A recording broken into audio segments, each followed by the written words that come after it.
Thank you for giving me the opportunity to yet again share some thoughts with you.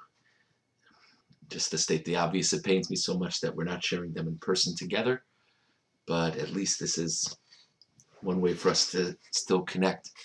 And I look forward to the opportunity very soon, with God's help, that we can all see each other again in person, not just virtually.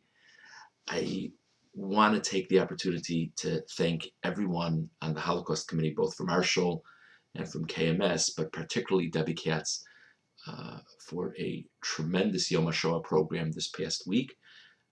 The hurdles that needed to be dealt with in order to make this program work, with all of the very significant restrictions the committee faced this year, were tremendous, and the product was remarkable.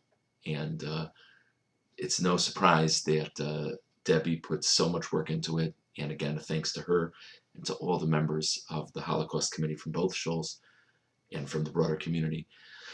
I also just want to bring to your attention, if you weren't aware, that the shul is going to have a program this Sunday, God willing, at 11 o'clock in the morning on the same Zoom meeting number and password number that we have most of our programs now. A program to mark the 10th Yortzeit of Rav Einemer, Zichron Livracha.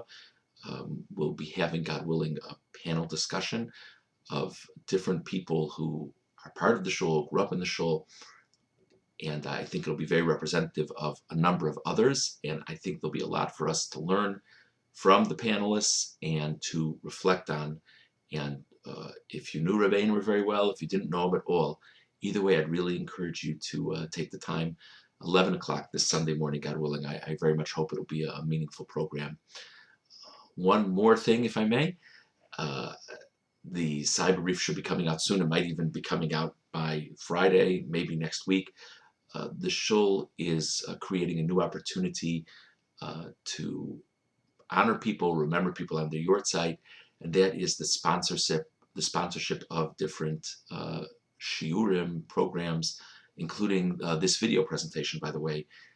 It's unfortunately many of the traditional ways we have to recognize others are not as much in play when we can't be together in person. If I could also specifically mention, tragically, so many people have Yortzeits that come and go, and obviously every mitzvah we do for our loved ones' Yortzeit is very, very meaningful, but many people are missing the opportunity to say Kaddishes and to feel that there's something special they can sponsor. To specifically note a Yortzeit might be a very meaningful thing for some people. If you would be interested in any sponsorships, again, of any of our, thank God, various shiurim we're still doing, or this Friday afternoon video, please contact Cindy Franco in the office. Thank you very much. Forgive me for sounding cynical, but there's a certain aspect of this week's Parsha, Parshas Tazria Mitzorah, that is always difficult for me to wrap my mind around. And that is, you have an individual, though, tsaras, this thing loosely translated as leprosy, could come, the Gemara teaches us, could come for various averos, various sins. The sin for which it's most famous is Lashon Hara, speaking ill of other people. You have an individual who committed the grave sin of Lashon Hara. If they're getting tsaras, presumably they're making a very unfortunate habit of this grave sin. And then God sends them a remarkable message that they have to improve. And in the most dramatic of scenarios of tsaras, the person, him or herself, is really temporarily exiled from the camp. A very dramatic experience. And presumably the idea is that through this experience, through the offerings that one brings after having recovered from the tsaras, a person really learns their lesson and hopefully will do much better in the future. Surely the punishment of tsaras, the potential punishment of tsaras, acts as a great deterrent for people who may be considering saying Lashon Hara. But presumably the idea of tsaras also is that a person who did receive tsaras and who has committed this serious sin will be inspired and moved from their experience of having the tsaras to not commit this sin in the future. And it's just hard to wrap the mind around. Really? Yeah, I bet Saras is terrible. I bet living alone, Badad Yeshev Mechutz Lamachaneh Moshavo, being alone outside the camp, I bet that's horrid. I could appreciate that. But experiences come and go. Do we really think a person is going to be able to fundamentally change their conduct from the Saras experience? It's a little bit hard to fully grasp, to be candid. Certainly we believe that anyone can change from any experience, and with or without an experience we can all change, we can always change, but the feel is this Saras experience, this is really going to do it for them. At least that's what you think. How does that work? Is it really going to make that impact? I wanted to share with you 2 or 3 things that I came across this year in Parshas Tazria Matzorah that to me shed a little bit of an additional perspective. In Perek Yud Gimel Pasuk Lamed Vav, chapter 13, verse 36, there's a pasuk that uses a very interesting language. We know, of course, that the Kohen is the one who judges. The person has tzaras, the person doesn't have tzaras, it's improved, it's gotten worse. The Kohen plays a pivotal role in assessing the status of the Mitzorah, of the individual with tzaras. And it says in the pasuk, V'ra'ou HaKohen, in this specific circumstance, the Kohen observes what has occurred, V'nei pasah nesek ba'or, and the mark has spread on the individual's skin. Lo yivaker HaKohen laseharat zahov tamehu. Literally translated, the Kohen will not, literally lo yivaker means the Kohen will not visit. Presumably it means the Kohen will not zero in on the hair within the mark. Tameh, again, look at the psukim for the specific details here. Tamehu, the person is rendered ritually impure, and the person is considered to have this tzaras. Lo yivaker, the Kohen will not visit this issue of the hair. It's an interesting language. And there's a fascinating balaturim on this language, and the balaturim connects, as is his common approach, connects this pasuk to a pasuk far later in Sefer Vayikra. It's a pasuk almost at the end of the entire book of Sefer Vayikra, Parshas B'chukosai, Perek Chav Zayin, Pasuk Lamed Gimel, chapter 27, verse 33, referring to the halacha of Maaser Behema, that the 10th of each animal born in the given year should be dedicated to the Beis Hamikdash. Lo yivaker ben tov lo rav lo yimirenu. The owner cannot, again, lo yivaker, cannot look closely and assess between the good animal and the bad animal, and he may not switch it. In other words, a person is supposed to give one out of every 10 animals, the 10th of every a grouping of animals that are born to the Beis Hamikdash. You might think that he should figure out among the 10 which is the worst one, and he could give that to the Beis Hamikdash, or which is the best one, he could give that to the Beis Hamikdash. That's not the halacha. He can't make any assessments between good and bad. The animals are lined up, and whichever animal happens to be the 10th animal is sent to the Beis Hamikdash. The Balaturim says it's not a coincidence that in the context of the Kohen's assessment of the person with tzaras, and in the context of the owner judging between the good animals and the bad animals, that by both it says lo yivaker. And the Balaturim explains that the reason why, at least it seems this is what the Balaturim is saying, that the reason why this individual has tzaras is because he wasn't in the habit of being mivaker ben tov l'ra. When he looked at other people, he wasn't in the habit of trying to understand the difference between something good and something bad. And because of that, that's why the Kohen is dealing with him right now. In the same way that he hasn't discerned between good and bad, so too the Kohen won't. And that's why the person has tzaras, and that's why the Kohen judges the person as having the tzaras. And I believe the deeper meaning of this Balaturim is a very, very important point. The reason why this person has been saying Lashon Hara is more than pour filter on the mouth. It's much more than that. It's how does this person think about other people? How does this person look at other people? We see non-flattering conduct among humanity day in, day out, multiple times a day.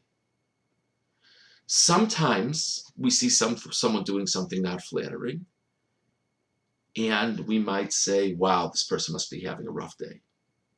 Sometimes we might see someone doing something non-flattering, and we might say, you know what? Maybe I'm not even getting the whole picture. Sometimes we might see someone doing something non-flattering, and we might say, you know what? That is not flattering.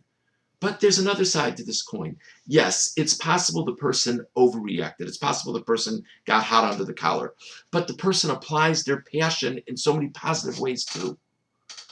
These are all examples of times that we see something or someone that we could look negatively at, and we say to ourselves, you know what?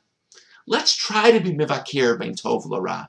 Let's try to make some discernment, some distinctions between good and bad, and let's not just assume that everything, not the most flattering that we see, goes in the bad category. You know what the problem is with this person who makes Lashon Hara such a habit that they end up having tsaras? The problem is that they're not in the habit of being mavakir. That's a really interesting thing to think about.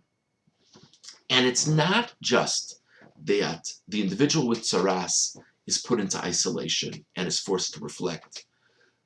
The person who decides this individual's status is the Kohen. The Kohen is the one who renders the person to have tsaras, and ultimately when the person is healed, the Kohen is the one that the individual interacts with. Why the Kohen? An idea that shows up from numerous mafarshim, numerous commentators, is the Kohen has this role because the Kohen is the descendant of the great Aaron HaKohen, Aaron the high priest, who was an Oev Shalom, V'rodev Shalom, a lover of peace and a chaser of peace. And the basic idea of that is this person who's spoken ill of other people is compelled to interact with someone who, in their, whether it be in their own life in the context of Aaron HaKohen, or hopefully an inherited conduct, or even if not, the reason they're in this role is because they descend from Aaron HaKohen, a person who's all about making peace. And this person who's been sowing discord between individuals by speaking ill of this one and speaking ill of that one is compelled to interact with someone who's all about making peace. So the basic idea is, wow, you know, I should be more like this person. Yes, true. But making peace and loving peace is more than just not saying not nice things. Loving peace is seeing people and wanting to connect to people and seeing the good of people. And that's the avoda for the person with tsaras. That's the mission. Think, reflect, be alone, and begin to think about that Kohen that you keep on interacting with. Who is this person? What does this person represent? How did this person look at me? I saw a very interesting thought from the previous B'yana Rebbe, Zichrono Livracha. I just saw something this week.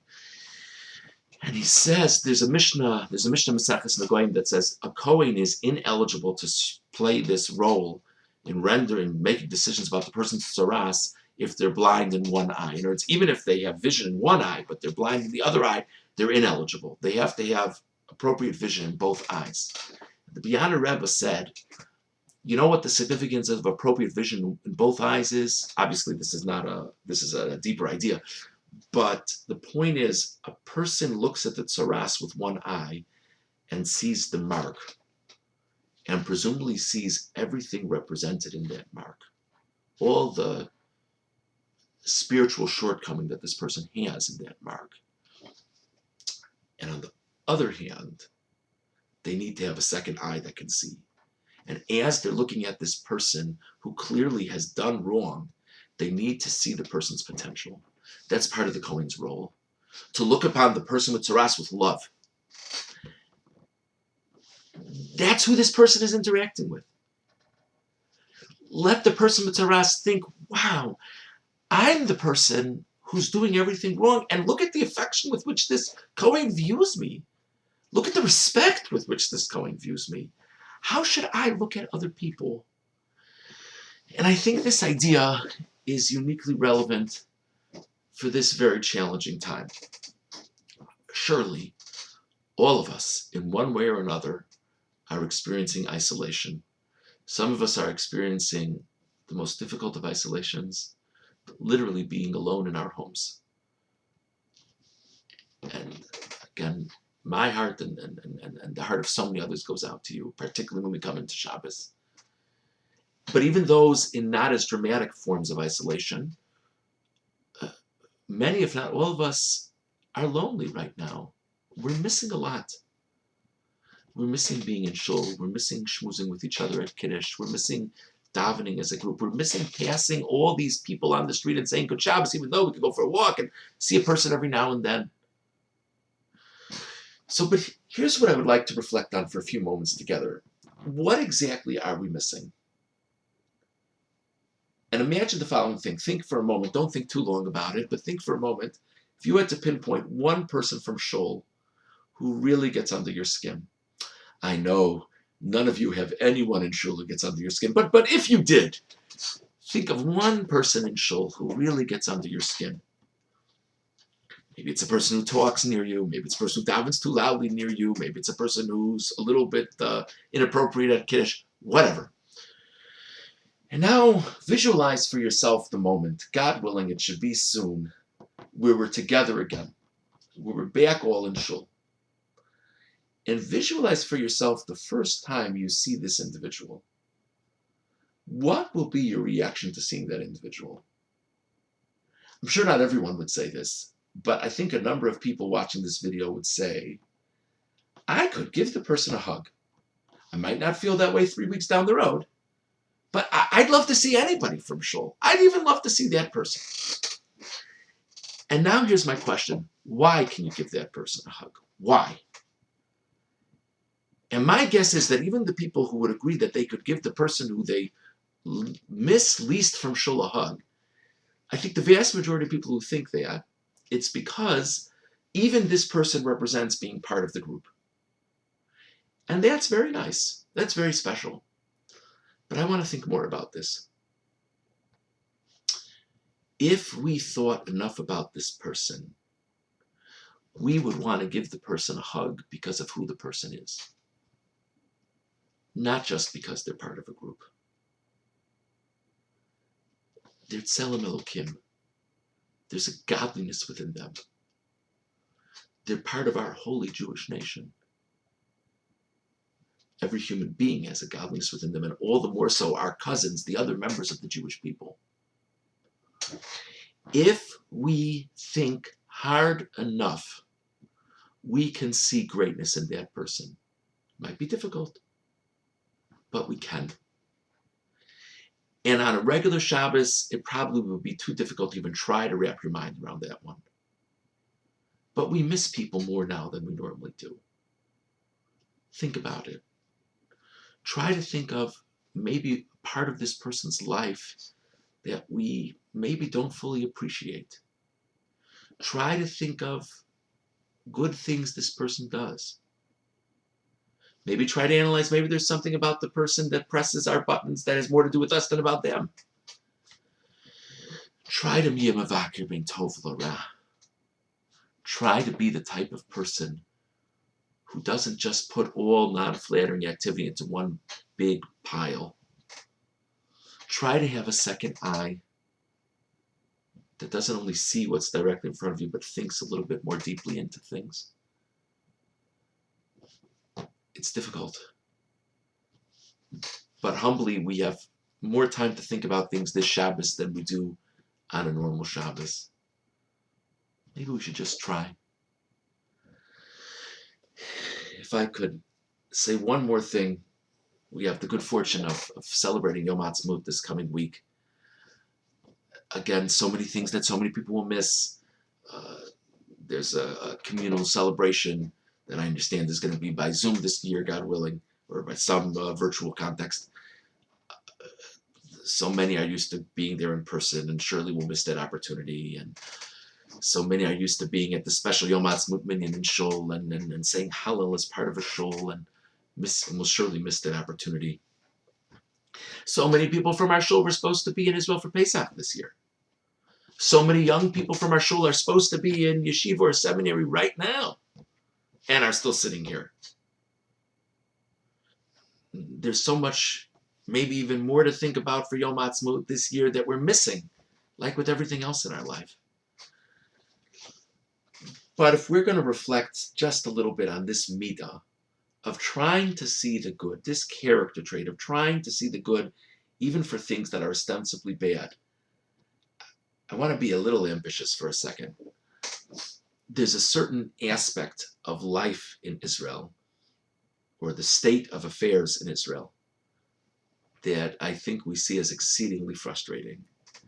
And that is the political logjam that we could seem to never be able to fully get out of it. And even beside the election season, the political tensions, the terrible political tensions in Israel. What a sad thing. And I think in Yom Ha'atzmaut, we normally just try to just forget about that stuff and try to focus on the amazing bracha, the amazing blessing we have to have a state of Israel. Maybe this year, unfortunately, we have a little more time to reflect on things. Maybe, just maybe, we can even try to see the positive within this tension. And forgive me if I'm being too ambitious. But just to think for a moment, how many venues are there in this world right now where Achenu Kol Beis Yisrael, where the entirety of the Jewish people really is coexisting? Really is coexisting. And you know what? There are many, many tensions. But for all the tensions, a person can walk down the street of Israel and see all of Jewish life right there. For all the frustration, isn't there something beautiful about that? And by definition, unfortunately, because we're such a broad people and we have such strong views, there is going to be discord with that. One more thing. I once was speaking to someone, actually, I don't think it was anything to do with our shul, but I once was speaking to someone who was expressing frustration about disputes within their shul, politics within shul. And I said to the person, you know what the alternative is to politics and shul? It's people coming to shul and not caring that much. There's a lot of discord in politics in Israel. You know why there's so much discord in politics in Israel? Because so many people from so many different camps love the state of Israel and identify with the state of Israel and love living in the land of Israel and love Achenu Kol Beis Yisrael and love the Jewish people. And to be candid, they probably identify with certain segments of the Jewish people more than other segments of the Jewish people. But they identify very, very strongly. I hope I haven't pressed anyone's buttons and maybe this attempted positive spin is pie in the sky. But regardless, I just would like to urge everyone to do whatever we can as a group to try to be people of greater positivity. And we should have a meaningful Yom Ha'atzmaut this coming week. Reflect on the remarkable kindness that God has brought us in our times to have this state of Israel. And maybe, just maybe, try to look at this wonderful gift that we have even more positively than we normally do. God willing, the day will come relatively soon. God willing. We're back together again. The more we work on ourselves in this period of somewhat isolation, the greater community and nation will be when we ultimately come back together. Have a wonderful Shabbos, and thank you for taking the time to listen.